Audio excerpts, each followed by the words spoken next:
সুরভির বাবা নাকি শরীরটাকে খুব খারাপ। আর যাই দেখে আসি শরীরটা কেমন আছে, আর শুনে আসি কি অবস্থা এখন। পয়সার যদি দরকার হয় তাহলে সাহায্য যদি করতে পারি দেখি। সুরভি, তোমার বাবার শরীর এখন কেমন? এখন কি কাকু ভালো আছে? বাবার শরীরটা খুবই খারাপ, বাবার ক্যান্সার ধরা পড়েছে। এখন তো ডাক্তার কি বলেছে? ডাক্তার কি বলেছে অপারেশন করতে হবে? অপারেশন করতে হলে কত পয়সা লাগবে? শুনেছো খবরটা? যদি না শুনে থাকো তাহলে চলো দুজন মিলে শুনে আসি কত টাকা লাগবে, খরচ হবে। চলো আজকে আমরা তাহলে ডাক্তার বাবুর কাছে সঙ্গে দেখা করে আসি। আর কতদিনের ভিতরে অপারেশন করতে হবে জিজ্ঞাসা করতে হবে ডাক্তার বাবুর কাছে।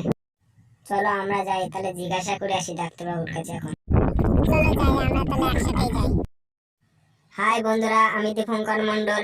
আমার ভিডিওটা যদি ভালো লাগে থাকে তাহলে একটি লাইক, একটি সাবস্ক্রাইব করে দেবেন। ভুল হয়ে থাকে তাহলে ক্ষমা করে দেবেন।